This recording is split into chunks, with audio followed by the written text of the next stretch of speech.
Ready.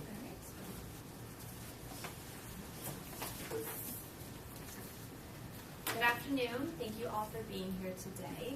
My colleagues and I will be presenting our analysis on the hotel industry. Now, it's a very widespread global industry, but today we'll just be focusing on the United States. In the United States alone, there are more than 53,000 hotels across the nation. That accounts for nearly 5 million guest rooms. According to the American Hotel and Lodging Association, the United States hotel industry is a $170 billion industry, so we have plenty to talk about today. In addition to the American Hotel and Lodging Association, we've gathered our information from some of the top hospitality groups, both industry and academic. We're excited to share our insights with you, and please feel free to ask questions at any time. Let's go into the details of today's presentation. I'm going to go over just a quick roadmap. Maya and Max will be talking about the trends facing the hotel industry. Arpcha will be talking about the industry outlook that we foresee. And then Anson will go over some numbers and wrap it up. Let's go over some of our most important conclusions that my colleagues and I found. These are the areas that we think you as decision makers in the hotel industry need to focus on in order to remain competitive. The common theme that we've seen is that customer tastes and preferences have been changing. Technology has been a big reason for this change. That includes online booking agencies such as Expedia or Priceline. That's changing the way that customers book rooms. It helps them compare amenities and prices. This has been good for consumers. Also, somewhat good for hotels because it's increased awareness for some of the smaller hotels that customers may not have known about. However, these online booking agencies have really been chipping into the hotel industry's profit margins, and we'll talk more about that later. In addition to the online booking agencies, technology has influenced the rise of substitutes such as Airbnb. That's really popular with the young adult market. So hotels need to be conscious of what Airbnb can provide to specifically the young adults who are using it the most. And they need to be able to provide something competitive that the young adults will be interested in. However, hotels don't only focus on the young adult consumer market. They're also serving business people, family vacationers, both young and old. So hotels need to find a way to incorporate technology to attract those young adults, but also maintain the traditional customer-focused interactions that customers have come to expect from hotels. One thing all these consumers do have in common is that they're all affected by the economy in general. When the economy is doing well, which currently it is on the rise, tourism in general increases, and that does affect hotels. So right now, when the economy is favorable, this is the time that hotels need to keep track of those trends and take steps towards becoming more competitive in that market. These are our main analyses, and these are the points that, if you remember anything, this is what we think you should be focusing on when you are making changes to your hotel. Next, Maya will introduce some of the trends that hotels are facing. Thank you, Ashley. I will be talking about the trends of the hotel industry today, and so before I start, I want to give you a brief summary of what I'll be saying. I'll start with a snapshot of the industry today, then I'll move into how our consumers are changing, then I'm going to go into talking about how our properties are changing, the design to change with our consumers, then I'll talk about how technology plays a role in this, before I conclude with how the industry itself is adapting to these changes and needs. First, let's start with the outlook of our customers today. When you think of the market space, there's two big consumer bases that you think about. We have our business travelers, then we have our leisure travelers. And to serve these buckets of customers, we have a diverse portfolio of offerings. And so we looked at our budget hotels, we looked at our standard hotels, and luxury hotels. So budget and standard luxury-wise, budget I want you to think Motel 8s. Standard I want you to think the Hampton Inns, the Hiltons. And luxury, Four Seasons, Marriott, Oriental. So the reason we have all these diverse offerings is because we have a diverse base of consumers in our portfolio. And so this segues into my next slide, which will talk about how our consumer is changing. The biggest group of individuals that the industry has had to prepare and adjust for are our Generation Z and our millennials as a group. The Gen Zs and the millennials are finicky customers. They have different expectations than any customers before. They have a more sophisticated taste. The most dominant kind of thing that we see from this new upcoming consumer is the idea of them wanting an experience. In theory, experience is easy to explain.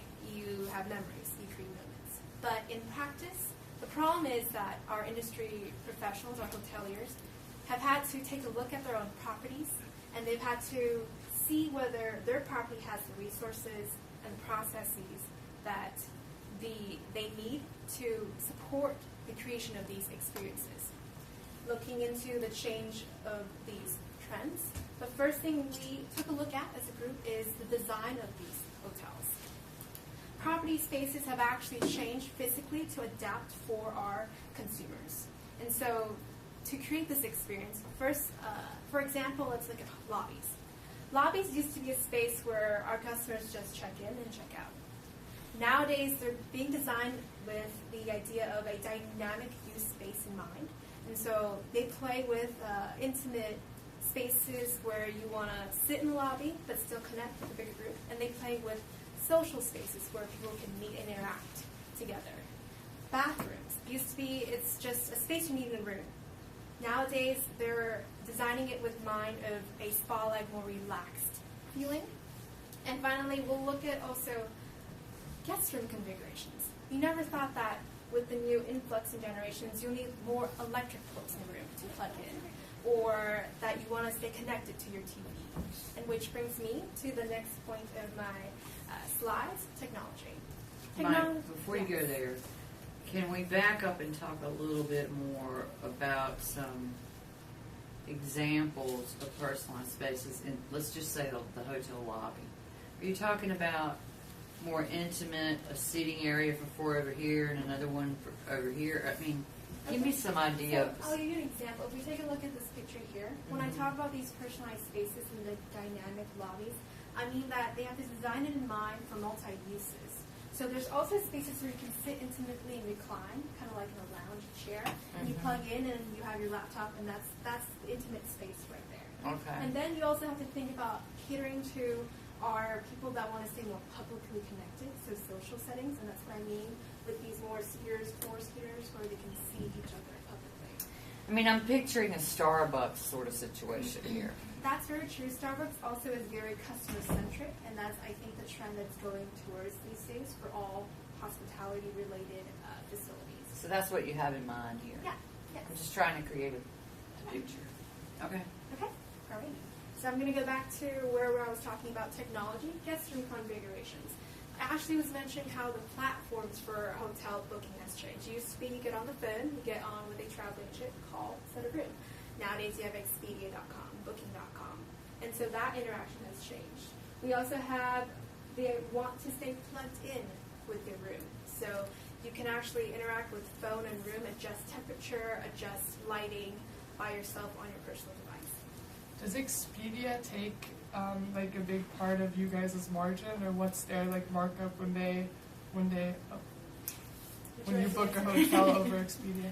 I will talk about this part later. Thank you. I can tell you, like, they took 20% margin for the commission. That's high. Yeah, very, very high. Yes. Okay. And also the big thing that's being talked about out there right now is being able to use your phone as a hotel room key, which is really interesting. So what I'm going to conclude with is how our industry professionals and academics have actually adapted to these trends. First off, yes, the new and upcoming consumers are the Gen Zs and the millennials, but we serve a multi-generational consumer base where we might have those adults that are not so thrilled with let's use the phone as a hotel key. And so what the industry has done, at least in a lot of the hotel companies, is they've taken this multi-brand portfolio approach. So they actually have distinct lines of properties in their portfolio so that they can cater to different target audiences.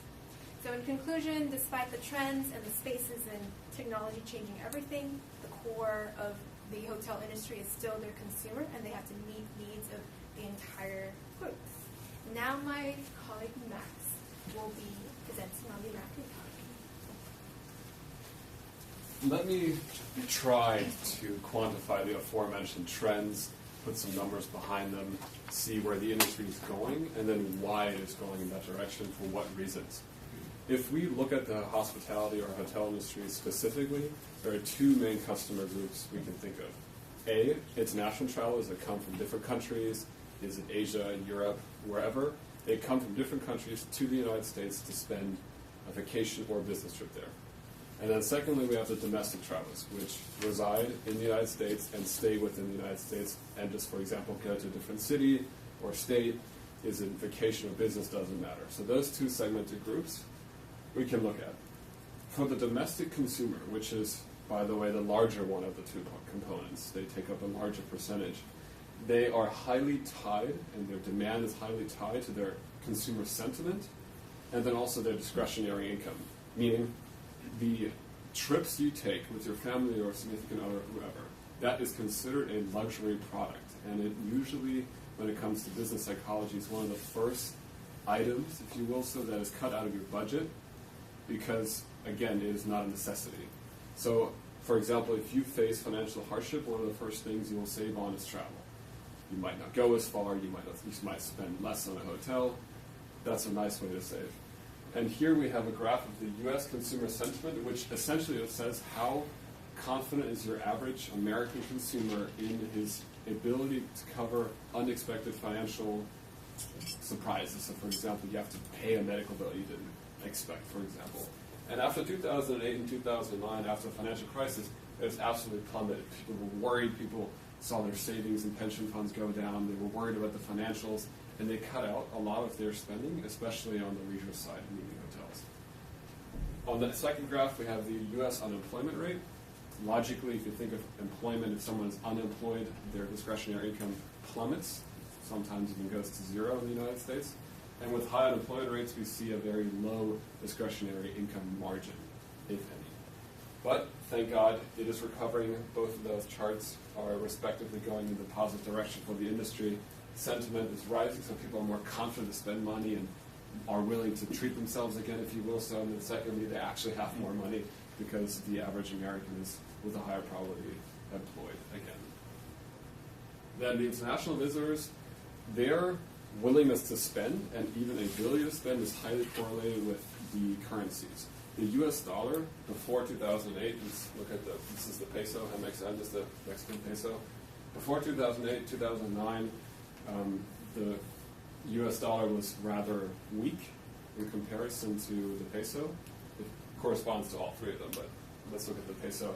Before 2008, 2009, it was very weak. And then after the crisis, the trend was that the dollar rose in value, meaning it was more expensive for people from other countries to come to the U.S. and spend money. It was just intrinsically because of the currency exchange rates the dollar got stronger, so the exchange rates got lower, so it was more expensive for them to spend money.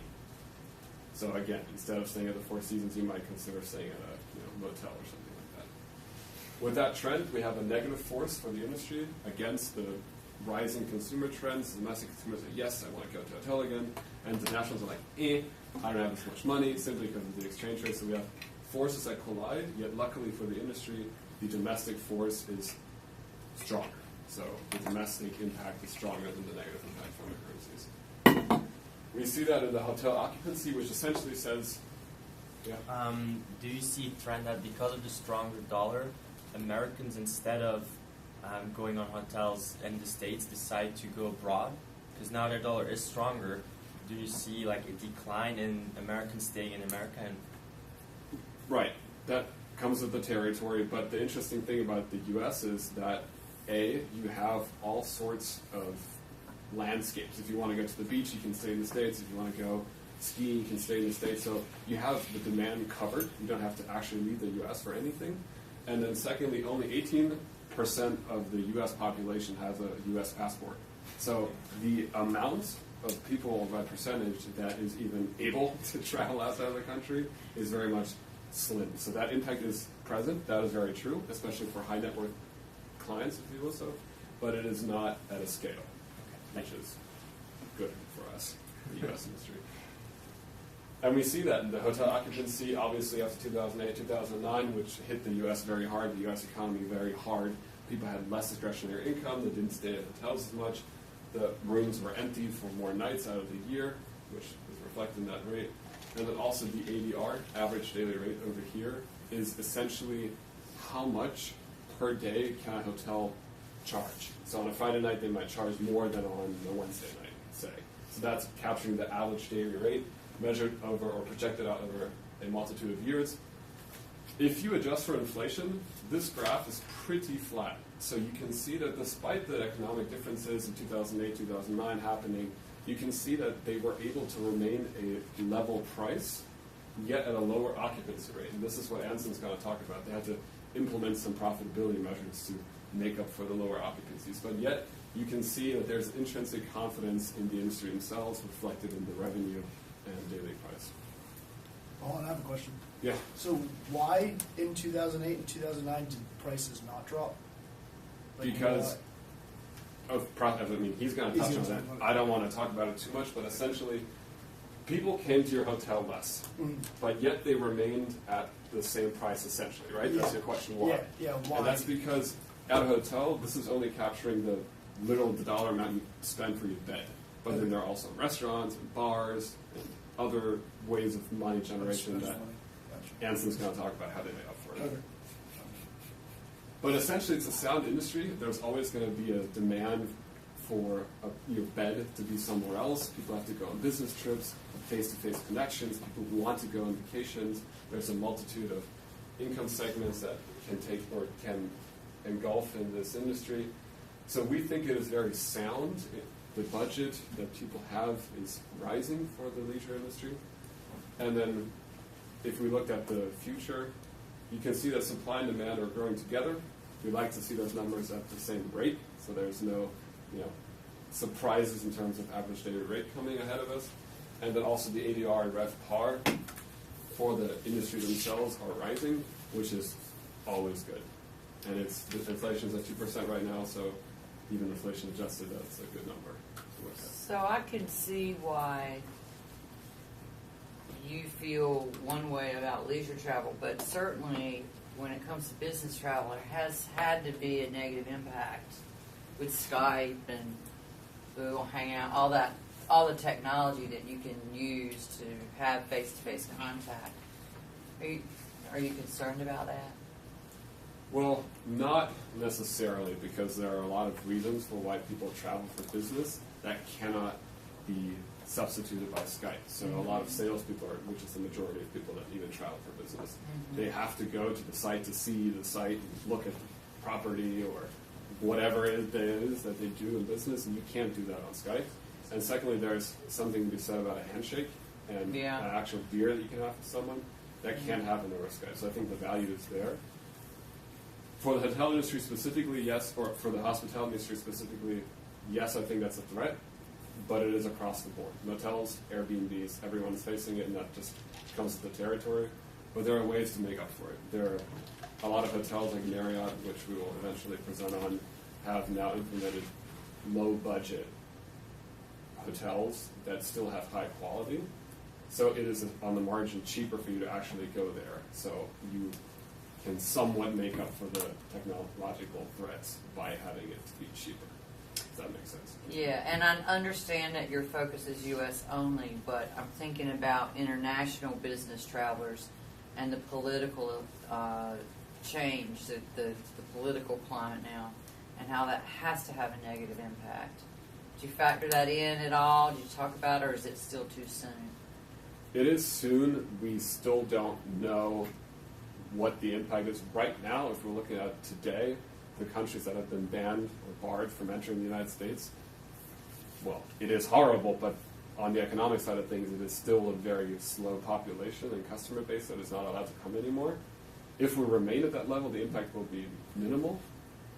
If it expands to other countries, that would be horrible. Yes, it would hurt the That's industry. where my head's going. But there's no way for us to predict that. And also, thankfully, most of the major players now these days in the hospitality industry are global players. So even if their U.S. market is hit, they still have operations in Asia and Europe that might make up for it because people still want to go on vacations. If they can't go to one market, they might go to another. And hopefully, with global corporations, they might be able to capture the revenue anyways.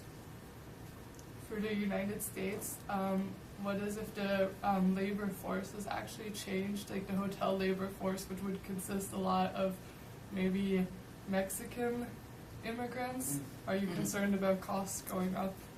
Well, yeah, it if would. they, yeah. So are again, we don't know what the immigration policies are and what actually is going to happen. But for that instance, again, I think we can draw this in with David's question on profitability, because ultimately it's going to eat into the margins. How do we make up for it? And again, I think there are some new ways that hotels are able to generate revenue that are unique and new that I don't think would go away just simply because, for example, the cost of labor would go up, or it would be harder for people to come into the country in the first place. So I do think the industry is sound and intrinsically prepared for it to still remain profitable. And I think the trend and the rising trend of profitability and the focus on it is helping. But again, it's politics. So to bring it to a close, there's ultimately a sentiment of positivity, and despite some of the threats, we remain confident. So Max and Maya, they talked about the macroeconomic industry trends, and right now I want to give you a snapshot of the hotel industry which is affected by those trends. In 2015, in the US, hotel industry had nearly $170 billion in revenue.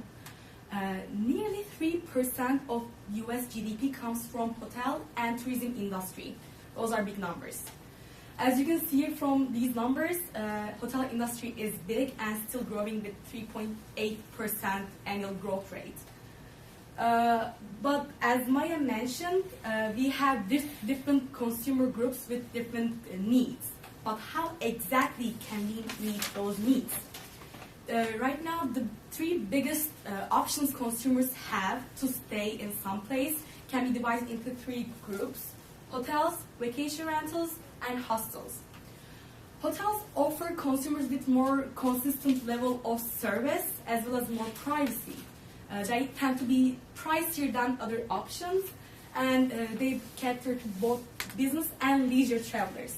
For vacation rentals, it's mostly leisure travelers, as I said, it's cheaper than hotels.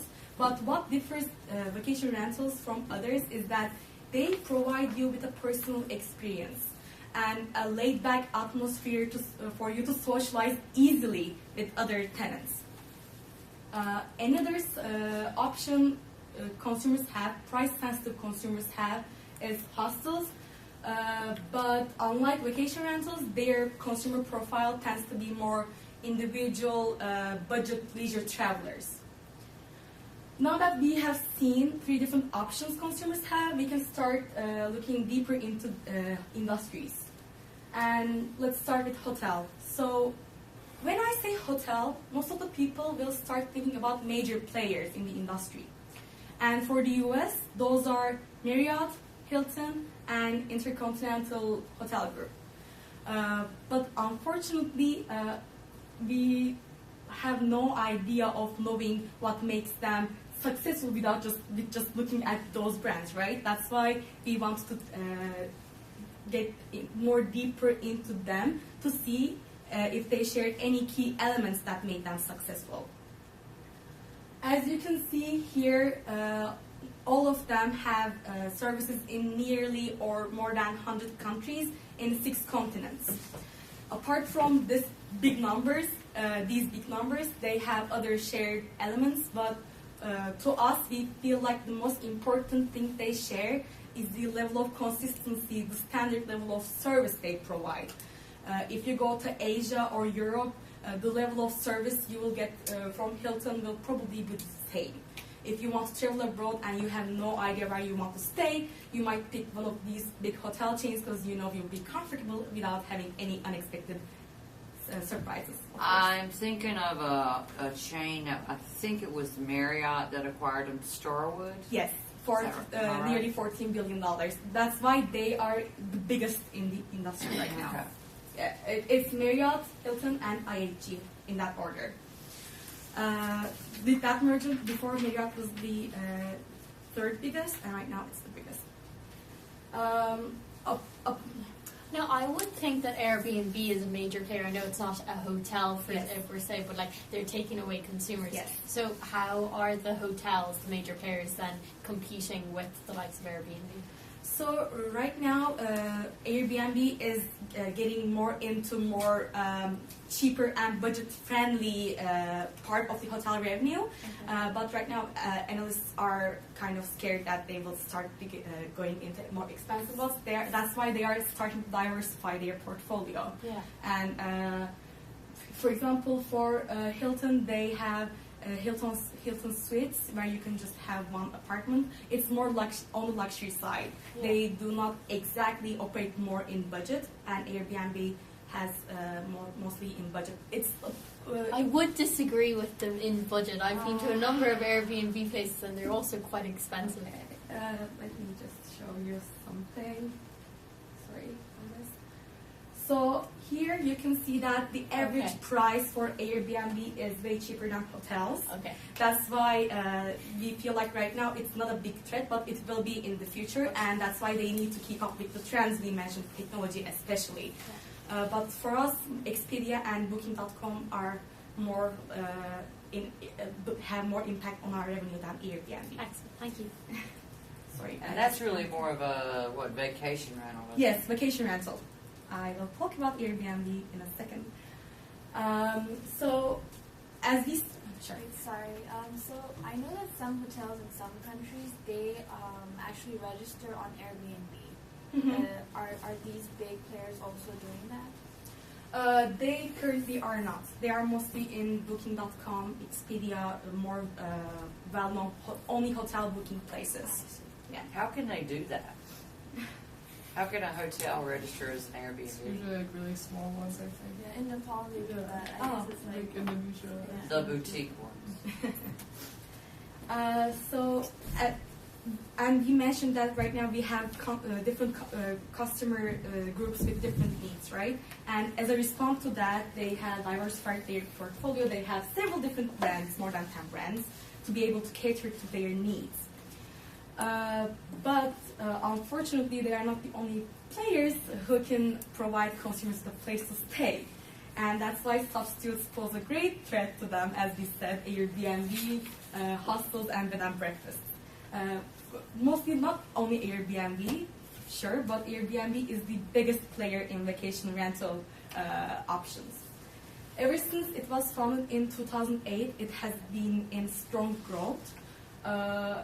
And their biggest strength is that they are providing consumers with a home away from home personal experience. And previously, when people used to think about travelers, they thought more about families. But right now, younger travelers are becoming the new customer, and they prefer this home away from home experience more than other things. And apart from that experience, they also provide a solution to people who wants to stay, who wants to have a longer stay, like a month, 2 months. That wouldn't be that possible with big hotel chains or hostels, but it is possible with Airbnb. And as for other substitute, hostels are a big trend in Europe. In the US, they are not that big, but they are still present. And if you go to a website called Hostel World, you can find every single hostel in the world in every city you want to visit. But their consumer profile tends to be more budget sensitive individuals who only want basic amenities and care about location. Whereas for bed and breakfast, they mostly offer premium services, weekend getaways. As we saw, we have different offers for hotel. They have different offers for hotels, which can affect demand in hotel industry. And right now, my colleague Anson will talk about the effect of subsidies on profitability. Thanks, Gauche. In my part, I will first introduce what's the profitability challenge of the industry. Then I will discuss about how they react to the challenges. And finally, I will provide a final conclusion of the whole speech. Ready? So, during these years, online traveling agencies getting more and more popular. For example, like Expedia, it has like 100% growth in the last 5 years. So no doubt it becomes one of the most important distribution channel for hotel to get a customer. Here's the graph. The graph shows the online travel agency is getting a bigger share of the total hotel revenues. And here comes the question. Because typically, online traveling agency will charge for a certain percentage of a service fee. And usually the hotel will set a relatively competitive price on the platform. So there will be a measurable decrease in their profit margin. Besides, some of the revenue stream decline with the change of the customer behavior. Today, like people don't use a telephone in the hotels anymore. So some revenue streams, such as a telecom, is suffering from a huge drop. You can see like 80% drop in the past years. So does the food sales. Because nowadays people are more casual to their meals, so they prefer to eat out, so no more expensive meals in hotels. And that just results to a decrease in their food sales in the hotel restaurant. Are you saying that they eat out in restaurants more than they do inside the hotel? Yeah. Okay. Okay, keep going. Yeah.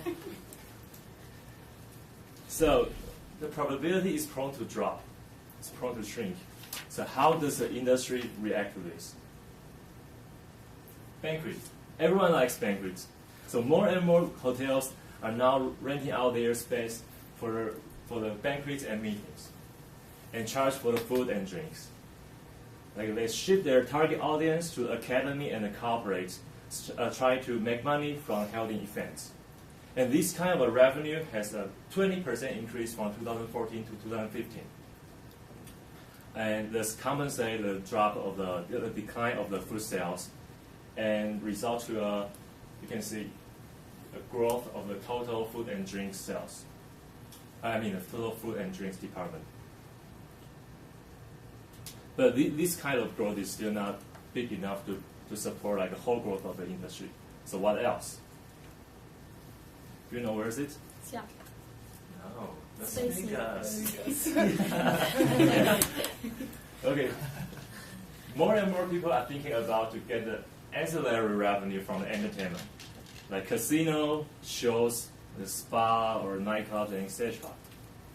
For instance, in the past years, hotels invest more in the casino to get more and more revenues to the industry. Still, what else? There are still a lot of like other operating departments to get a side revenue. For example, such as like currency exchange, like resort fee, like laundry service, etc. Another good example is that some hotels in the SPG group, they start to charge for parking. And lots of hotels is renting out their space as hotel stores. So as you can see, there's a 25% increase in the miscellaneous income from 2014 to 2015. And that just leading to a bigger growth of the whole industry. To sum up my part, so now the industry is shifting part of the revenue stream, like food and beverage, like other operating departments. So even though there's an impact of the online agency or the change of the customer needs, the industry can still maintain a steady gross margin and a steady growth. And with the trend of health and fitness being a new up and coming, thing, and everyone wants to, if you go to a hotel, you want to go to the gym in the mornings. Has there been a cost to hotels for incorporating new gym equipment?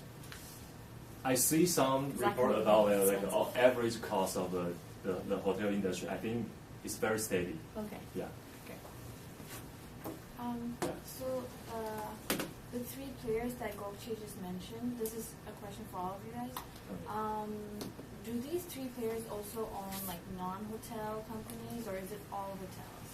Because I was just wondering, since they're such big companies, maybe they have like other companies, and then it's like integrated more, like horizontally integrated. I can't speak for all three of the brands, but Marriott, for example, it's the Marriott International Corporation, so they do hotels, real estate. They even have some like business consulting services internally as well. So no, but I can't speak for the other two. Any questions? No questions? Oh, Okay. and Hilton has their own. Some of the Hiltons have golf courses that they own. Oh, I see. Okay, let's jump to the conclusion. In conclusion, the hotel industry is tied to the macro environment, and the current trend is changing the whole industry, but the customer is still the decision basis.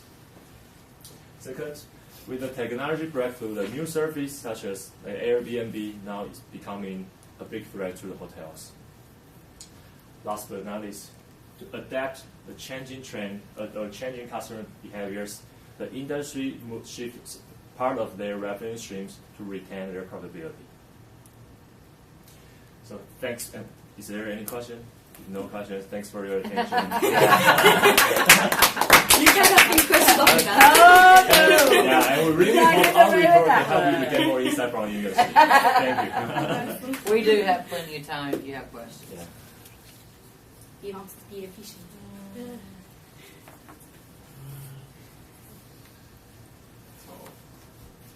So, with the multi-brand portfolios, it's mainly like three big players now that own most of the hotel chains, or with the consolidation of them all like consolidating into three big hotel brands.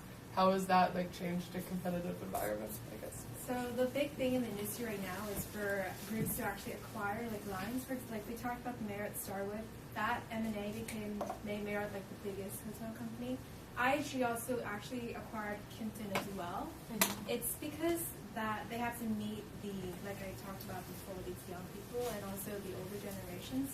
But you can't just invest all your money into making every hotel like a smart hotel, because then what are your older people going to do? And so they've tried really hard to either acquire or build new product lines, wherein, you know, that's like a line that's known for having their own kitchens in their rooms. This line of hotels is known for being super budget, and this is for super luxury. Like Marriott has a lot of new lines they're doing in Europe actually right now. The Element is one popular one, and then also like the pods. Does that answer your question? I'm sorry, I ran a little bit. No, yeah. So they're mitigating against Yeah, like a lot the of risk acquisitions of going on. It's kind of really cool to see actually. Airbnb and stuff, I guess. Thank you. Who owns the chain that I see popping up everywhere? A-Loft. Do you know that one? Yeah, I do know the A-Loft one. I believe it's Marriott actually. Okay. I will double Yeah. check for you and let you know for sure, but I'm pretty sure it's Marriott. Okay. Yeah, it's a really nice hotel. Yeah, I heard. Do they own any hostel chains as well? Any? They haven't. They don't know. Is there a reason why they wouldn't consider going into that? The budget trip. Yeah, like the very cheap. Probably brand dilution, maybe. They would have to. They But would have it- to separate I guess- themselves a lot from Yeah, if they were From going the- to own a hostel chain. I don't think they would want to actually brand it Advertise. as such. yeah. They want to keep it separate from the Marriott brand. is what you're saying. They already have within the Marriott brand. They already have a distinct defined layer of luxury, standard, and budget, even within themselves. So if you were to say let's do hostel, they'd have to go like lower than that. Yeah. I'm not sure that's either attractive for them. So if you had to rate the overall outlook for an industry on a scale of 1 to 10, 1 being bad, 10 being great, where would you put it? Maybe 8. If you look at just the U.S. itself, I would Yeah. put it around the 7 or 8. Globally, I actually am more positive and put it more at a 10. Yeah. What is the profit margin though exactly? It was on the slide, but I couldn't read it. Let me see. Yeah, here. Profit margin. Say, this is gross operating margin. It's Oh. not exactly the profit margin, but it's about like 38%. Still good. And Airbnb is still making losses, or so. Actually, Airbnb's valuation right now is $21 billion. Marriott is 24, and Marriott has nearly 13 points. Okay, it's in appendix. I can show you. Here, Airbnb only has $900 million in revenue, but their valuation is more than Marriott. Sorry, it was the other way around. As you can see, Airbnb is a threat, but currently it's for whole budget. It's sort of like an apple and an orange types, right? And I'm not going to mention Hostel World because they are smaller.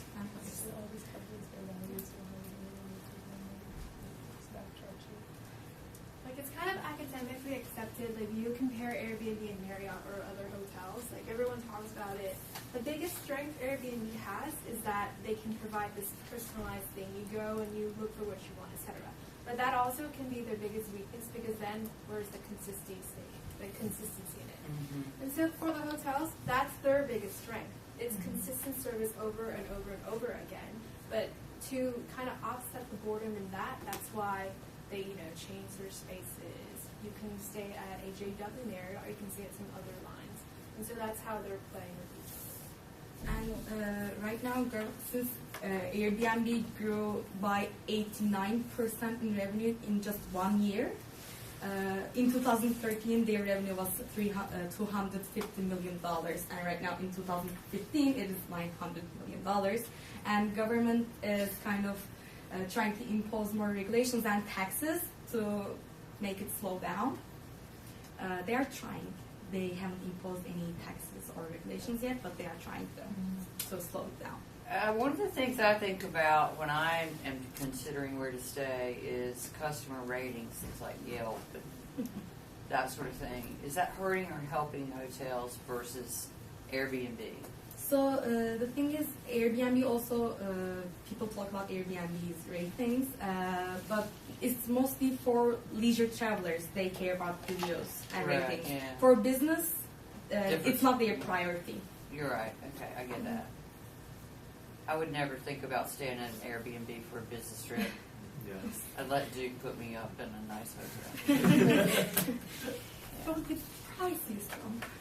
Yeah, preferably. Just kidding, they never would. You can try. Okay, last question for me. Airbnb includes whole houses? Apartments, yeah. Yes, they rent out whole houses as well. So recently I've seen an ad on TV for some site called WholeHouse.com, I think. It's just another spin-off version, I suppose, of Airbnb. I think the house part, there's also home exchange where you can actually switch homes with someone else from another country, etc. I think it's very popular in the Greek area. And there's that Airbnb, isn't it? Yeah, hostels and home exchanges, and what was the other one you mentioned as a substitute? Bed and breakfast. They've always been around. Yeah. So I don't really see that as being a threat. It's the new Airbnb the newcomer that I see as being the more concerning. I think that the threat, yes, they've always been around, but the kind of baseline threat they share is the platform because of technology. Yeah. The platform to get on those and start using those and seeing those has become much easier than before. Right. Like the Airbnb is so successful because you get online and you look for it. If people have always been renting out their homes, but they've never had this, let's go to Google or Airbnb.com and let's rent it out. That makes sense. It's a tech platform that's the it's not Right. the substitute of the space. Right. And also, there's been a little bit of a honeymoon period with Airbnb because they've been the only one doing what they're doing essentially. And now they're not. And now there's like couch surfing and home exchange. So that industry, the subset of that industry, is becoming more fragmented, which is only good for the opponent, like hotels, because then there is a war within them, which is only good for the people outside of the war. Yeah. Makes sense. And I think that honeymoon period has ended. Yeah. All right, give them a hand. If you would, please stand up and we'll give you some feedback. You obviously did well in your time. You're right around 4.5 minutes right now. Anything that you would like to comment on before you hear our thoughts? Thank you for being here. I like to say it's a personal accomplishment that I've been pacing less. I Yes. stood in one spot, y'all. Same. Anyone that's watched me before? Yeah. Thank you. You did well. Thank you. I think my voice can shake, so that's a big plus.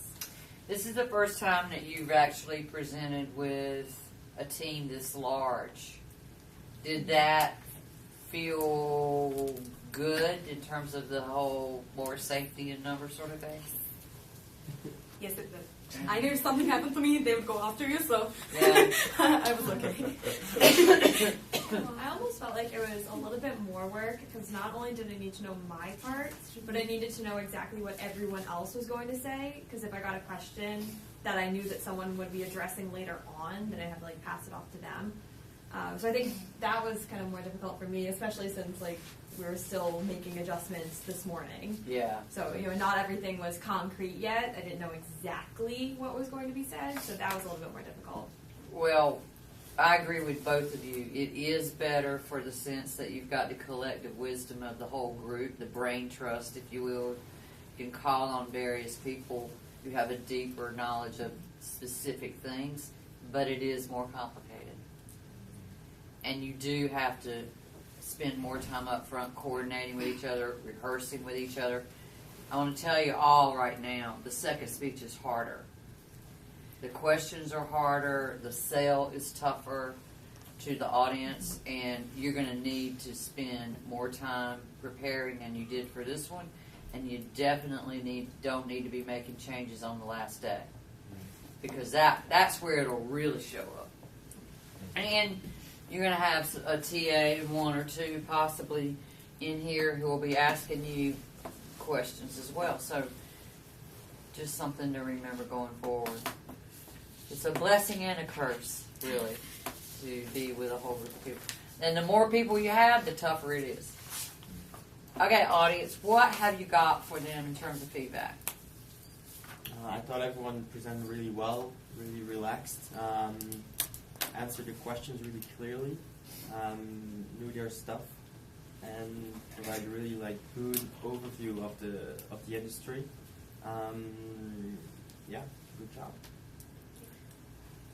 I think you all look very professional, like across the board. You all look like matching, which I think is important. I like the slides; they were like simple but effective. It wasn't like over complicated, and it wasn't too much detail. So no, it was really good. Thank you. Team effort. I thought the use of graphs and diagrams was really good. It was very effective. It wasn't too complicated that we got confused. It was very persuasive. Anyone else? Yeah, you look really professional. The slides were really clear and nice I like the graphs a lot. That was good use of evidence to support your main points. Yeah. And I thought you answered the questions very well.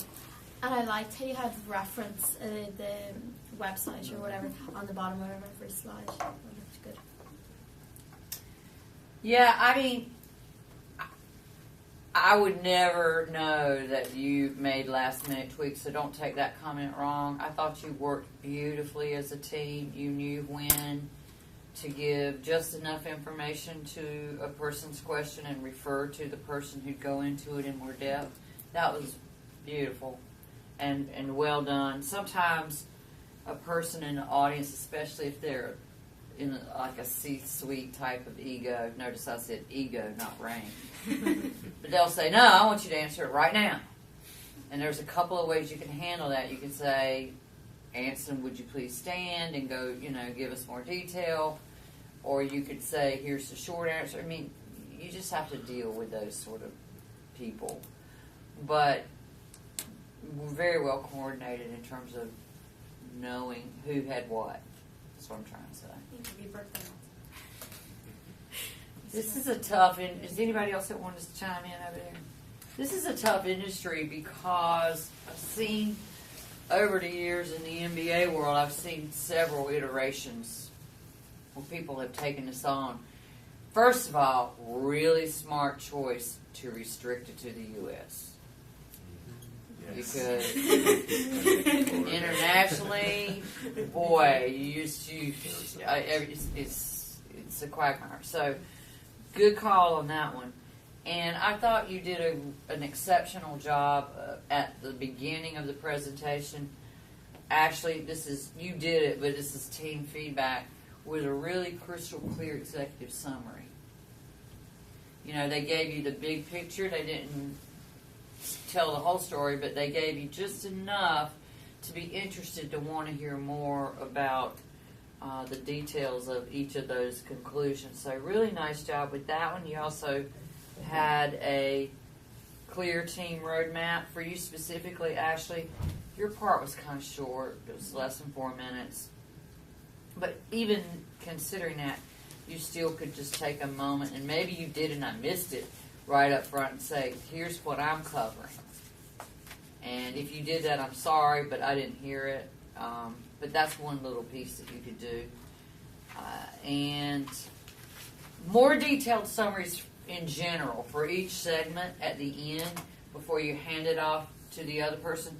You had them, but they weren't a real substantive recap of all the what's and the so what's. So don't be afraid to go into more detail about that. It's not redundant.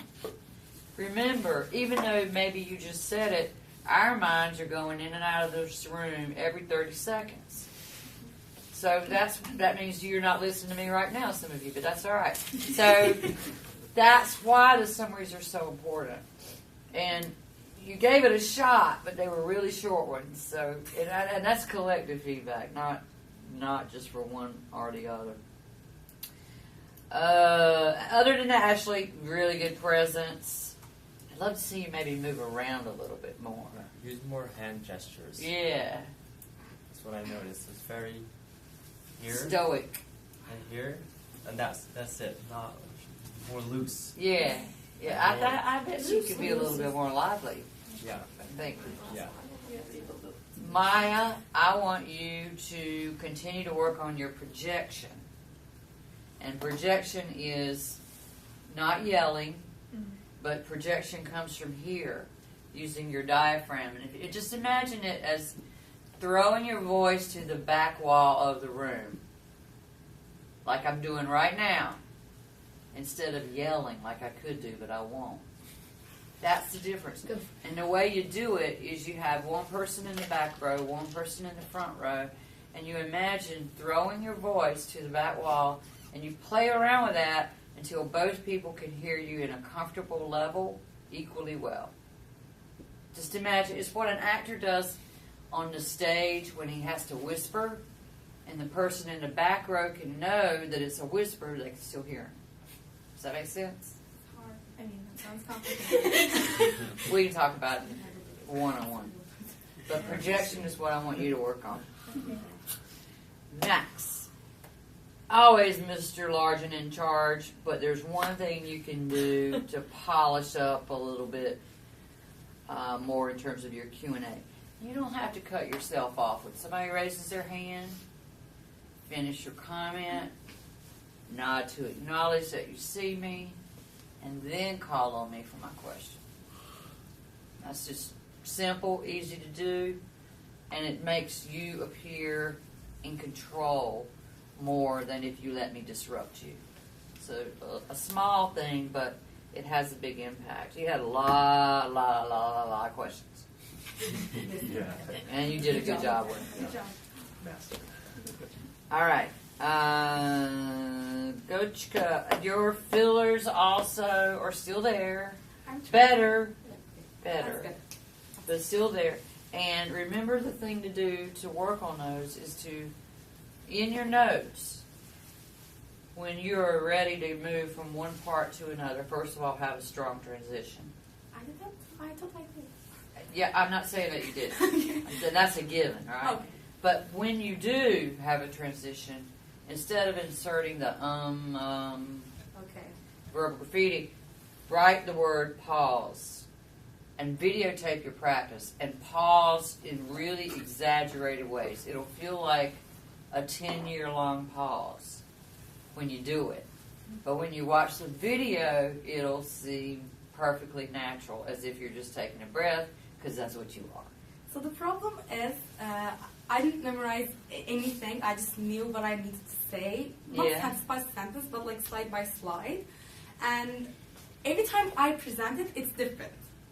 Sentences are different, words are different, but they say the same thing. And in order to create that sentence all over again, I unfortunately say I'm trying to not say it. Yeah, I'm telling you, the trick is videotape yourself so you will see. You're not going to take my word for it. You will see on the video how poised you look when you breathe. You won't believe me until you see it.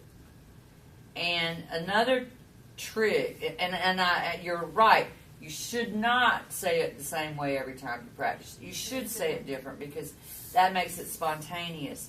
But if you embed your takeaway, the transition, or the what, if you put that in the title of the slides, that will make sure that you cover that, but then you can breathe when you transition to the next slide.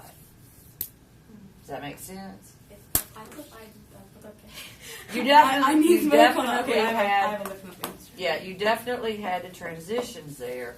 I'm just saying have the transition and then a pause Okay, instead of I will transition and then the filler. That's all I'm saying. Hopefully I will be better next time. You handle Ashlyn's question really well. I can't was remember prepared. what it Our was. preparation does that. Yeah. I had 4 more appendix. I was ready for you guys. Just Yeah, I can't remember what the question was. Do you? Price. Pricing of Airbnb. Oh, yeah. Anson, you're a beast on the numbers. Go on, Anson.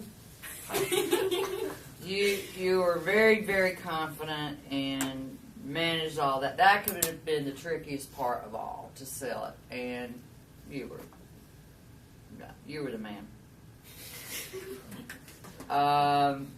You did a good job of recapping your part before you did the overall summary, and you had a strong roadmap. You were just really on top of your game today. I'm having a hard time finding something to tell you that you could tweak to improve it, but maybe you could be more welcoming of questions at the end. Oh, yeah. Okay. No questions, okay. Manage your time well, and really the overall thing would be for improvement for your team is to beef up those summaries at the end of each part. All right, good job with a tough topic. And have a nice weekend. I'll post these things pronto. Look under your email and under file. And after I go through.